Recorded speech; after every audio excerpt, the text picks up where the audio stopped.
ATM धोखाधड़ी का खुलासा, 2 गिरफ्तार, 92 एटीएम कार्ड बरामद।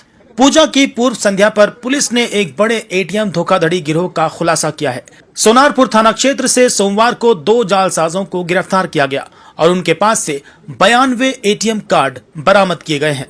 पुलिस के मुताबिक गिरफ्तार लोगों के नाम राजू बर्मन और समीर नस्कर हैं। मंगलवार को एक संवाददाता सम्मेलन में बारुईपुर पुलिस जिला एसपी पलाश चंद्र ढाली ने बताया कि गिरफ्तार लोगों ने एटीएम से पैसे निकालने में मदद करने के बहाने एक फैंसी धोखाधड़ी योजना तैयार की थी। वे अलग अलग इलाकों में एटीएम काउंटर्स के बाहर बुजुर्ग लोगों या उन व्यक्तियों की मदद के लिए खड़े होते थे जिन्हें पैसे निकालने में परेशानी आ रही होती थी। जालसाज असली एटीएम कार्ड का इस्तेमाल कर नकली कार्ड थमा देते थे। पीड़ित व्यक्ति कई बार प्रयास करता लेकिन पैसे नहीं निकाल पाता और खाली हाथ लौट जाता। इसी बीच जालसाज पीड़ित का पिन जान लेते थे और फिर असली कोड से पैसे निकाल लेते थे। इसी तरह की धोखाधड़ी कई दिनों से चल रही थी। बारुईपुर पुलिस ने जिले के विभिन्न पुलिस थानों में दर्ज की गई शिकायतों के आधार पर जांच शुरू की। जांच के दौरान पुलिस को गुप्त सूत्रों से जानकारी मिली कि सोनारपुर के वार्ड नंबर 11 के एक एटीएम में उस दिन जालसाज मौजूद थे। इसके बाद पुलिस ने तुरंत कार्रवाई करते हुए दोनों को गिरफ्तार कर लिया। फिलहाल पुलिस गिरफ्तार जालसाजों से पूछताछ कर रही है और मामले की आगे की जांच कर रही है। पुलिस ये भी जांच कर रही है कि इस गिरोह में और कौन कौन लोग शामिल हैं और किन इलाकों में इस तरह का फर्जीवाड़ा फैला हुआ है। एसपी ने यह भी बताया कि बरामद एटीएम कार्ड्स को उनके असली मालिकों को लौटाने का प्रयास किया जाएगा।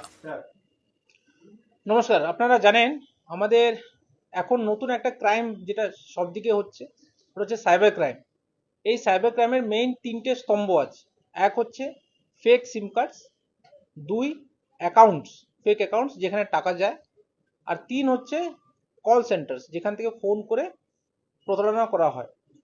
এই যে অ্যাকাউন্টস থেকে যখন টাকা ভিকটিমের কাছ থেকে যখন টাকাটা চলে যায়, তারপরে বিভিন্ন অ্যাকাউন্টস থেকে টাকা তুলে ওটাকে আত্মসাৎ করা হয়। আর একটা মেইন ট্রেন্ড যেটা দেখা যাচ্ছে কি, মানুষকে যখন এটিএম থেকে টাকা তুলতে যায় তখন কিছু লোক, এই দুষ্কৃতীরা, ওদেরকে যেহেতু ওরা অশিক্ষিত থাকে, কিছু বেশিরভাগ এটিএমটাকে অপারেট করতে পারে না, সুতরাং ওদেরকে সাহায্য করার জন্য কিছু এই দুষ্কৃতীরা এটা সুযোগ নেয়। এই একটা স্কিমে কালকে আমরা একটা পর্দা ফাঁস করলাম, যেটা দেখা যাচ্ছে আমাদের একটা গোপনীয় সূত্র থেকে আমরা খবর পাই কি ওয়ার্ড নাম্বার 11 সোনারপুর থানা, ওখানে পিএনবি একটা এটিএম কাউন্টার আছে, ওখানে কিছু দুষ্কৃতীরা এই মোডাস অপারেন্ডি নিয়ে কিছু লোকের চিট করছিল। এই গোপন সূত্রের আমরা যখন খবর পাই আমরা টিমটা পাঠাই ওখানে পাঠানোর পরে আমরা দুজনকে অ্যাপ্রিহেন্ড করি। ওদেরকে যখন জিজ্ঞাসাবাদ করি তাহলে ওরা নিজের পরিচয় দিতে পারে না। তারপরে ওদের কাছে একটা অল্টো K10 একটা গাড়ি ছিল, ওই গাড়িটাকে আমরা ভালো করে সার্চ করি, ওদের নিজের সার্চ করি। করার পর আমরা 92 এটিএম কার্ডস পাই, একটা কার্ড হোল্ডার পাই, 2টো আমরা মোবাইল পাই, আর ওই গাড়িটা পাই।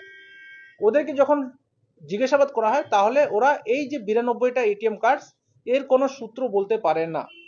সুতরাং আমরা যেটা ইনকোয়ারি করে জানতে পারি কি এই এটিএম কার্ডস বিভিন্ন লোকের নামে আছে, যেটা কি ওদের পজিশনে পাওয়া গেছে। আমরা তারপরে ওনাদেরকে অ্যারেস্ট করি। অ্যারেস্ট করার পরে যখন ওদেরকে ইন্টিগ্রেট করা হয়, ইন্টিগ্রেশনে ওরা যেটা বললো, ওদের মোডাস অপারেন্ডি একদম স্পষ্ট করে ওদেরকে আমাকে ব্রিফ করলো। কিভাবে করে ওরা, যখন যদি কেউ এটিএম কিভাবে অপারেট করতে হয় জানতে পারে না, এরা গিয়ে ওদেরকে সাহায্য করার নামে এটিএম কার্ডটা হাতের খেলায় চেঞ্জ করে দেয়। চেঞ্জ করার পরে ওদের ওই এটিএম কার্ডটা, আসল যে এটিএম কার্ড, ওটা নিজেদের কাছে রেখে দিত। 3-4 বার ট্রাই করার পর যখন এটিএম থেকে টাকা বেরোয় না, তাহলে ওরা হতাশ হয়ে ওখান থেকে বেরিয়ে যায়। যখন ভিকটিম বেরিয়ে গেল তারপরে ওরা যেহেতু পিন নাম্বার তখনই ওরা মনে মুখস্থ করে রাখে, পরবর্তীকালে অন্য জায়গা থেকে ওই এটিএম কার্ড ইউজ করে ওই অ্যাকাউন্ট থেকে টাকা তুলে নেয়। আমরা এটাকে কালকে পর্দা ফাঁস করলাম। করার পর দুজনকে আমরা, ওই দুজন যে 2 লোকটা ওখানে দাঁড়িয়েছিল ওদেরকে আমরা অ্যারেস্ট করেছি, প্রপার সিজার করেছি। নতুন বিএনএসএস এর আইন অনুযায়ী সার্চ সিজার প্রসিজার ভিডিওগ্রাফি করে আমরা ওদেরকে অ্যারেস্ট করে রীতিমতো কেস করে সোনারপুরে আমরা ওদেরকে 7 দিনের পিসিতে নিয়েছি। এবার ওদের সঙ্গে জিজ্ঞাসাবাদ করব, করার পর ওদের অন্য থানায় কোনো যদি কেস থাকে, আমরা এটা আশাবাদী কি অবশ্যই কেস থাকবে। বিভিন্ন যে আমাদের আনডিটেক্টেড কেসেস আছে ওটাতেও আমরা আশা করি এর কোনো একটা সুরাহা হবে। একজনের নাম হচ্ছে রাজু বর্মন, ওর বাড়ি হচ্ছে বারিপুরে, আর একজন হচ্ছে সমীর নস্কর। এরা এই সমস্ত কাজ কি শুধু আমাদের জেলায় করতো না অন্য জেলায়, কিংবা এই টিমে কি আরো? ওটার জন্য আমরা ওদেরকে পিসিতে নিয়েছি। ওদের এই টিমের সঙ্গে আরো কতজন যুক্ত আছে, কোন কোন থানায়, ওটা আমাদের বারিপুর জেলার মধ্যেও হতে পারে কিংবা জেলার বাইরেও হতে পারে, এটা আমরা তদন্ত করে আরো ওটাকে খুঁজে বের করব। মূলত যারা এটিএম কার্ড নিয়ে এটিএম থেকে কিভাবে টাকা তোলে, যারা এসব জানে না, ওদেরকেই নিজের পরিচয় দিয়ে একটু হেল্প করার, সাহায্য করার মাধ্যমে করেই ওটাকে ভুল ভুল বুঝিয়ে এরা করতো। মানে যারা একটু বয়স্ক লোক, যারা একটু অশিক্ষিত লোক ইন দ্য সেন্স, ওরা ওটাকে অপারেট করতে পারে না এটিএমটাকে, এদেরকে ওরা টার্গেট করতো। আমরা গোপন সূত্রে জানতে পারি কি 3টে নাগাদ গতকাল এরা ওই স্পেসিফিক কাউন্টারে গিয়ে এই কাজটা করবে। এবার এর আগে এরা কোথায় কোথায় করেছে, কোন কোন এটিএম এ গিয়ে ওরা টাকা তুলেছে, ওরা আমরা তদন্ত করে খতিয়ে বের করবো। টাকা রিকভারি? টাকা এখনো রিকভারি হয়েছে, এখনো টাকা রিকভারি কোনো ফিগার নেই